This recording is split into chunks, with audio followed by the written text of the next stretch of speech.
Hello everybody, welcome to possibly a new series on the channel.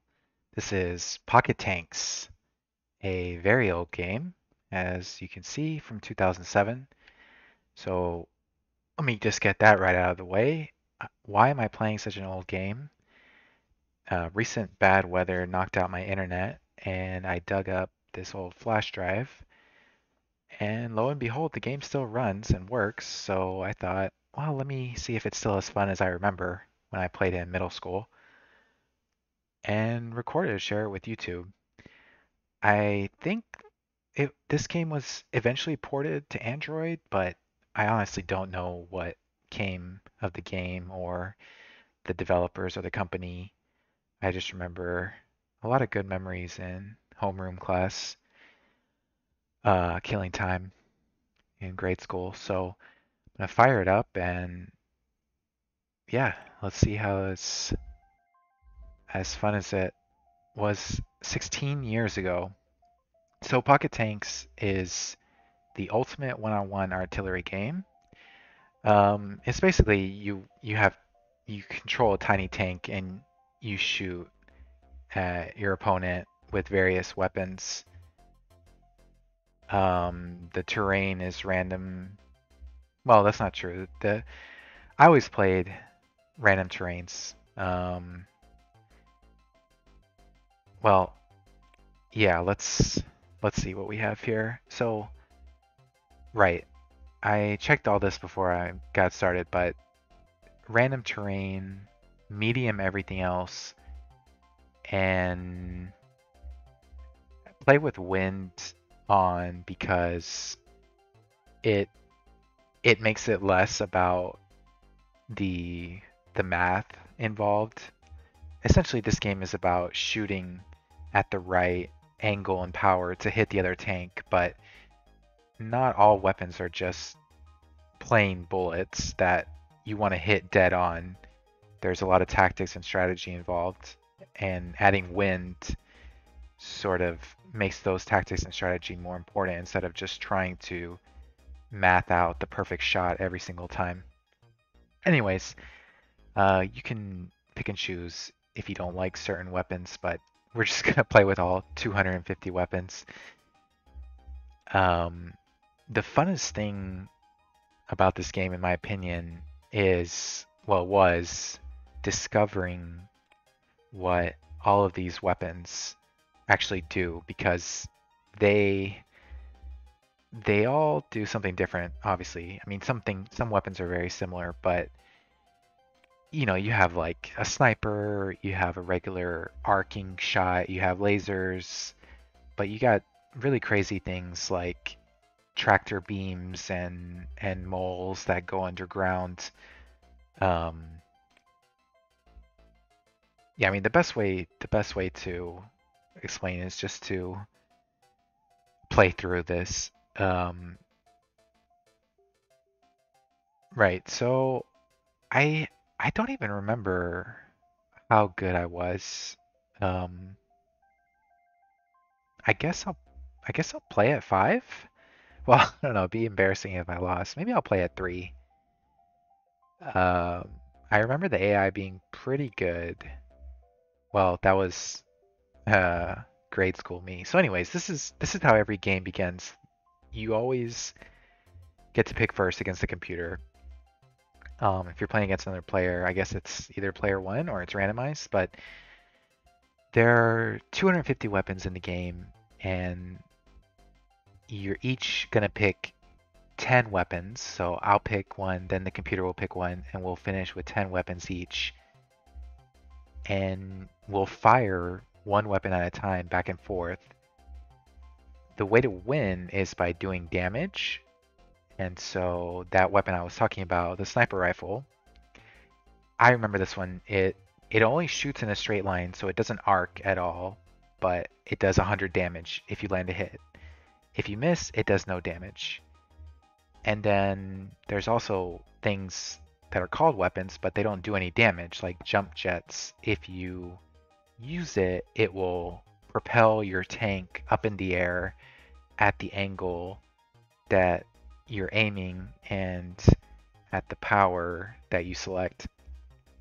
So, I mean, and this is what was so fun as a kid is you have no idea what any of these things do, and it's kind of funny.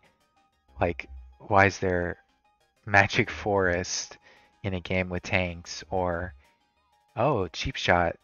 There's a little boxing glove. You have no idea what that does. I know what it does, but unless you played the game, it's like you're not gonna know what that does. Sniper rifle.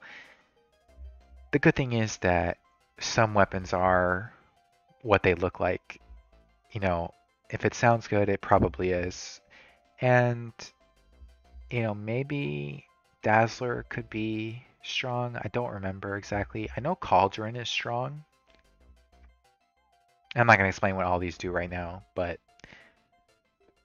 I think I'll take Sniper. So, Computer took Tunnel, which makes a tunnel through terrain. It doesn't do any damage. Maybe it's because it's the level 3 computer. Maybe I don't know why actually. I know higher level AIs actually use terrain in their strategy, but I think I'm just gonna go for max damage. Right, so they just picked another weapon that does 0 damage. Maybe I picked too easy of an opponent, but just to show off the game, I'm sure it's fine. So I picked Cheap Shot. Um, Now this is where it gets hazy. I don't really remember what's very strong as far as damage, but I will pick things that I believe do a lot of damage. So they're picking almost all utility things, which I don't think is a good strategy in this set. So that's the thing, that the weapons are randomized every time. Which means no two games you're gonna play are ever gonna be the same, basically. Um, I think that's fine. I don't remember what some of these do.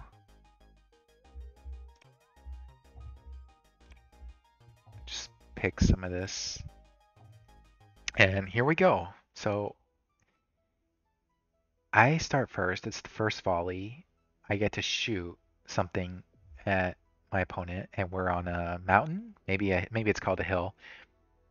So you have your move here, and this is not like move 4 meters or anything. It's you have 4 moves left. So if I move, um, if I move left, I mean I'll just do it. I would move a certain amount of space left, and if I move right, well, I can't go up this steep incline, so I'll just be stuck here. And if you notice, my angle is now running into this mountain, so I need to adjust it. And I think 70's probably a good angle. I want to try to arc it over the mountain, and I'm not going to shoot um, Sniper first because it's my highest damage. A good opening is the boomerang. So the boomerang, if I overshoot my opponent, it will backtrack on the terrain and run into them. Now, let's say I play some sort of power of my shot and I hit a direct hit. Well, I can't just memorize these shot parameters because the wind changes randomly. So right now I believe -45 means there is 45 strength, 45 mile per hour or meters per second wind in my face, which I don't know the exact math, but if it's a 1-to-1, then if I shoot at 100 power, I'm really only shooting at 55 power. This could be totally wrong, but let's hit fire. See what happens. Right, so what happened there, it was hard to see. I shot it up, it went off the screen, and my opponent is using tunnel. So I shot the boomerang, it went up, and as I recall, wind has a higher effect the higher up you are. So when it got up here, up at the top of the screen, the 45-mile-an-hour wind started blowing on my projectile, and that caused it, instead of way overshooting, to start falling straight back. And actually, it is possible for certain projectiles to even come backwards because of wind. It actually looks like the wind didn't change. I believe I put it at wind randomized, but just in case, I'm just gonna use something that's not very um, not very valuable, and let's see where this lands. Okay, direct hit. Okay, so the sidekick, and that's the thing, if you get hit by your own weapon, you lose points. And so points is how you win. Whoever has the high score wins. If you get hit by your own weapon, I shot a sidekick, direct hit, but the sidekick caused side projectiles to come out, and one of them bounced all the way up and hit me, so I lost 10 points. My opponent scored 20 points by shooting a cheap shot, which it's literally just 23 points. It's you don't aim it, it just hits automatically. The wind's even stronger now, so I mean, I guess I have to adjust my angle because I don't think I can reach them at negative 49 wind. But they're sort of protected by this wall here. So if I shoot at 65, I mean, well, yeah, let's show what the sledgehammer does. I think it's going to be way over. Right, so I shot it way over, but it's homing. As long as you shoot it at least past them, it will come straight down on them like a sledgehammer. My opponent goes for a magic forest, so it looks like they should put a tree right in front of my path. If I move back, can I avoid this tree? Looks like I can.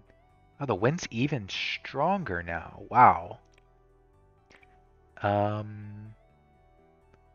Let's try a bouncy ball. I don't mind throwing this away, I think.